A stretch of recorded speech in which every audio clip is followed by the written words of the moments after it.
আজকে পুটুলির বাবা আমার হাতে মাখানো খাসির মাংস রান্না খেয়ে অনেক প্রশংসা করলো, আর শুনে তো আমি খুবই খুশি হলাম। কারণ তার থেকে প্রশংসা পাওয়া মানে অনেক কিছু। সে কিন্তু সহজে প্রশংসা করার মানুষ না। আমি নাকি দিন দিন অনেক ভালো একজন রাঁধুনি হয়ে উঠতেছি। এখন নাকি আমার রান্না অনেক সুন্দর হয়, যেটা কিনা বিয়ের পর সে একদমই পায়নি। সত্যি কথা বলতে, বিয়ের আগে কিন্তু আমি রান্না জানতামই না, কিভাবে কি মানে কোন তরকারিতে কোন মশলা দেয়, কিভাবে কি রান্না করে, এগুলো কিছুই জানতাম না। তো ভালো হবে কিভাবে? প্রত্যেকটা মেয়েকেই কিন্তু কিছুদিন সময় দেওয়া উচিত। আর পুটুলি হওয়ার পর আমার রান্না কিন্তু অনেক সুস্বাদু হয়। পুটুলি হওয়ার আগ পর্যন্ত আমার রান্না কিন্তু এত সুন্দর হতো না।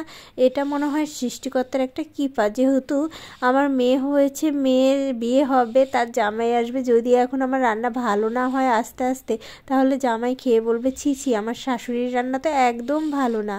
এই জন্য মনে হয় আমার রান্না আস্তে আস্তে ভালো হচ্ছে। আমি একা একা কত কিছু ভাবি, আর ভাবলাম তোমাদের সাথেও আমার মনের কথাগুলো একটু শেয়ার করি। মাংস রান্না করার আগে কিন্তু আমি সব মশলা দিয়ে আধা ঘন্টা রেখে দিয়েছিলাম, আর আধা ঘন্টা পর কিন্তু আমি রান্নাটা করতেছি।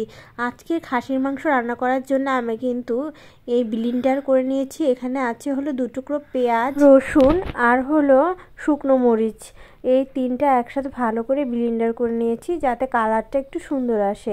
বাজারের কেনা মশলা দিয়ে যদি রান্না করতে যেতাম, কালারটা কিন্তু কখনোই এত সুন্দর হতো না। আর খাসির মাংস কিন্তু রান্না করতে অনেক বেশি সময় লাগে। আমি কিন্তু মাংসটা অনেক সময় নিয়ে কষিয়েছি। আমার প্রায় 1.5 ঘন্টা লেগে গিয়েছে আজকে রান্না করতে। যেহেতু আমি আজকে 1 কেজির খাসির মাংস রান্না করতেছি গ্যাসের চুলায়, সেহেতু একটু সময় বেশিই লেগেছে। আর মাংসটা যদি একটু সময় নিয়ে কষানো না হতো, তাহলে কিন্তু এই স্বাদটা কিন্তু একদম পাওয়া যেত না। আমি কিন্তু ভিডিওতে অনেক কেটে দিয়েছি, কারণ তাহলে অনেক বড় হয়ে যেত।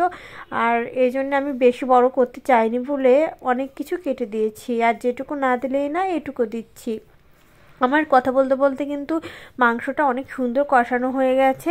এখন আমি এর ভিতর জল দিয়ে দিলাম। জলটা কিন্তু একদম বেশি পরিমাণে দিব না, কারণ আমি প্রেশার কুকারে সিটি দিব। কথা বলতে বলতে আমার মাংস কিন্তু হয়ে গেছে। এখন আমি প্রেশার কুকারে সিটি দিয়ে নেব 5 থেকে 6টা। তার আগে আমি গরম মশলা দিয়ে দিলাম, আর গরম মশলা বাটা হয়ে গেলে আমি এখন এর উপর দিয়ে পেঁয়াজের বেরেস্তা ছিটিয়ে দিচ্ছি। পেঁয়াজের বেরেস্তা দিলে কিন্তু রান্নার স্বাদ দ্বিগুণ হয়ে যাবে। আর পেঁয়াজের বেরেস্তার একটা ফ্লেভার আছে, এটা অনেক সুস্বাদু লাগে খেতে। তো আমি প্রেশার কুকারে 5 থেকে 6টা সিটি দিয়ে নামিয়ে নিয়েছি। তো আমার মাংস রান্নাটা কেমন হয়েছে অবশ্যই ছোট্ট একটি কমেন্ট করে জানিয়ে যাবে। গরম গরম ভাতের সাথে যদি খাসির মাংস হয়, আর কিচ্ছু লাগে না আমার। আমার সব থেকে পছন্দের খাবার। টাটা।